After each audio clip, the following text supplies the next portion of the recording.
Bonjour, aujourd'hui on vous invite à partager avec nous l'épiphanie, c'est-à-dire l'adoration des rois mages, c'est-à-dire ce qu'on appelle aussi vulgairement chez nous la fête des rois.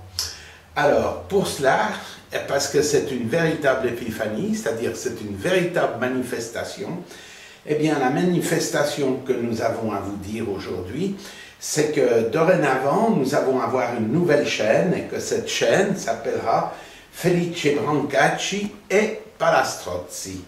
Donc cette chaîne dont vous avez ici la représentation héraldique en quelque sorte des Felice Brancacci, qui est naturellement celui qui est responsable de la chapelle Brancacci à Florence, eh bien ce Felice Brancacci, voici ses armoiries et celui, ça sera, si vous voulez, la page de garde de notre nouvelle chaîne qui va traiter de toutes sortes de problèmes ayant eu lieu à Florence entre 1420 et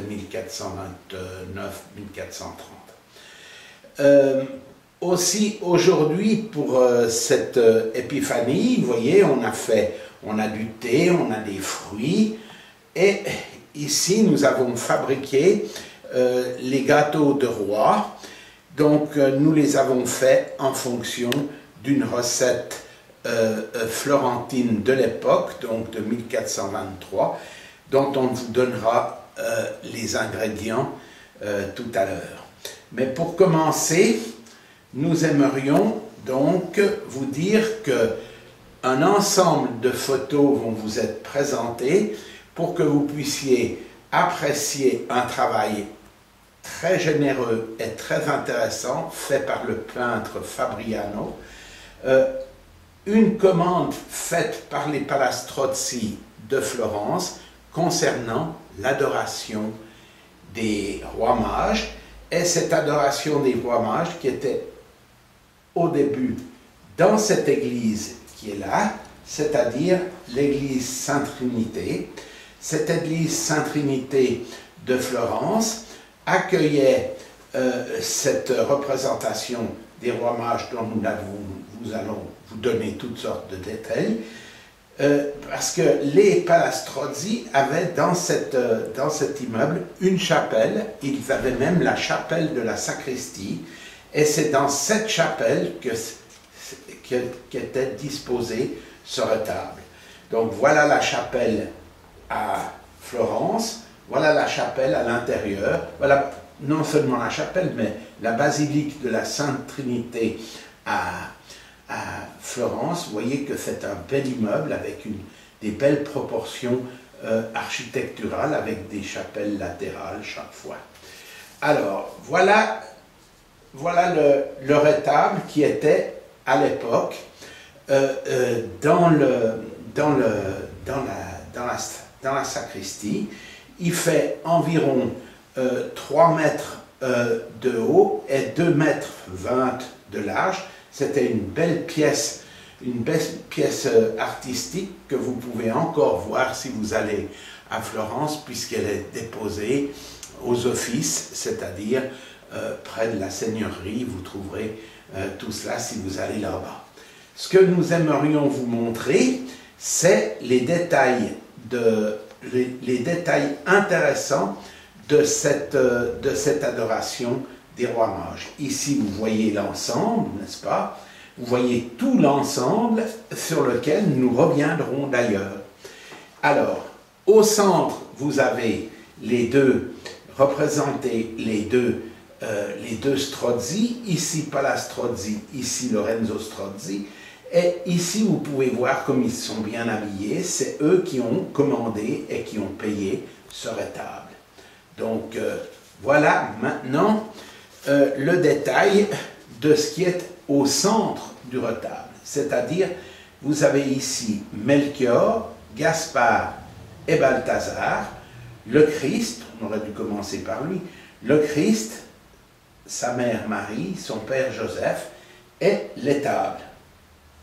Mais ce qui nous a intrigués dans ce tableau, c'est que les Palastrozzi, d'ailleurs, comme aussi dans la région de Lucques, Paolo Guinigi s'était fait représenter aussi dans d'autres tableaux, ils en ont profité, comme si c'était de la publicité, pour montrer tout ce qu'ils savent faire. Donc vous avez ici différentes choses qui sont à montrer. Vous avez ici, par exemple, les rois mages qui tiennent des pièces d'orfèvrerie, celle-ci concernant l'encens, celle-ci concernant la myrrhe. Vous pouvez voir que ces petites pièces sont magnifiques. Ici, on contemple l'or que Melchior vient de donner. C'est aussi une très belle pièce d'orfèvrerie. Vous pouvez aussi contempler avec intérêt, vous pouvez contempler ici la magnificence des habits, chose que finalement les Florentins savaient faire, c'est-à-dire des très beaux tissus, des tissus flanqués de pierres précieuses ou sur lesquels on a rajouté peut-être des pièces de passementerie comme des rubans ou autre chose, rubans tissés parfois avec de l'or et autre chose, magnifique. Vous pouvez voir ici toute cette richesse, cette extraordinaire richesse de la Florence de cette époque. Ici, vous pouvez voir qu'un jeune palefrenier est en train d'enlever les étriers du roi mage ici. Donc vous pouvez voir avec beaucoup d'intérêt qu'on a montré aussi à quel point on avait de la connaissance pour la fabrication de ces pièces. On voit aussi dans une autre partie du retable où je vous le remontre pour que vous puissiez voir. Vous voyez, ici on voit tout. Il y a comme une échelle, vous voyez, donc on est en train de monter, on monte, et quand on monte ici, on s'aperçoit en plus gros ici, quand on voit en grand, ici, les chevaux, on peut voir comme ils sont harnachés, tout avec des pièces qu'eux-mêmes savaient faire.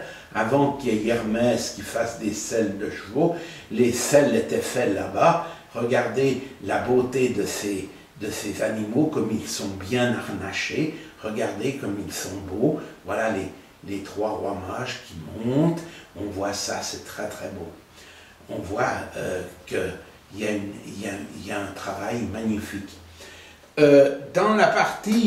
Dans l'autre partie, ici, je vais vous montrer ça encore. Vous voyez, ici, vous pouvez voir, toujours là où se trouvaient les chevaux, juste un peu en retrait, vous pouvez voir des gens qui regardent. Mais vous voyez aussi dans leurs habits, ici encore, vous pouvez contempler toute cette richesse de l'orfèvrerie, du travail du cuir, du travail des tissus, des travaux extraordinaires qui sont montrés à travers ce tableau.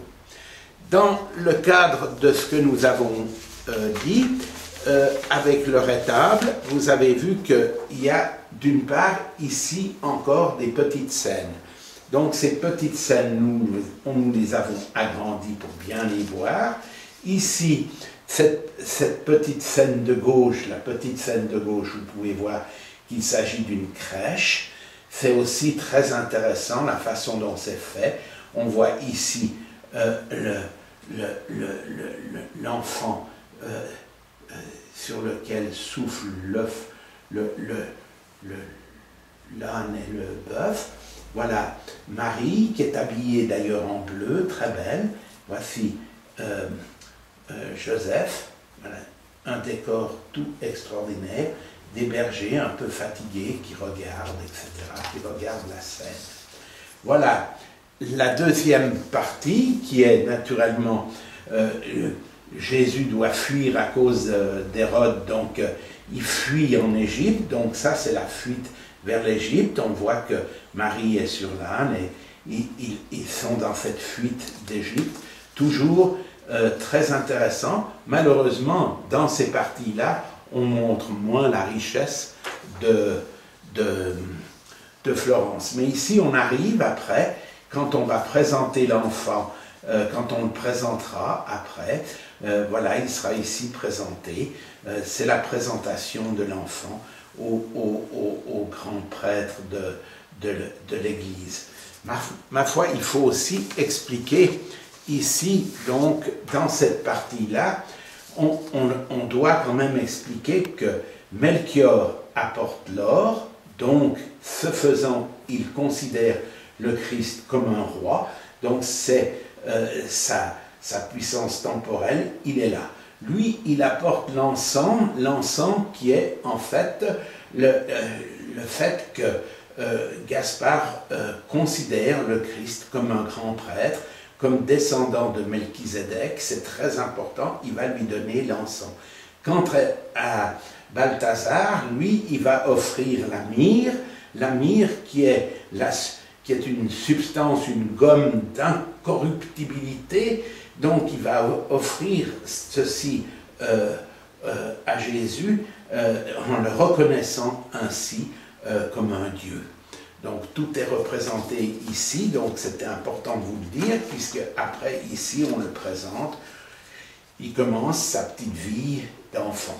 Mais en haut, sur le rétable, vous avez vu que dans la partie du haut, c'est aussi intéressant de le montrer. Vous voyez, dans cette partie-là, nous avons ce Christ bénissant. Donc, il est magnifiquement représenté ici, dans un tondo, c'est-à-dire une peinture ronde, incrustée dans cette masse d'orfèvrerie qu'est cette pièce gothique qui figurait comme un rétable, qui était un rétable dans la chapelle des Palastrozzi de la Sainte Trinité de Florence. Ici, on a voulu vous montrer la partie du tondo où le Christ est représenté avec la main bénissante, donc on l'appelle aussi le Christ bénissant.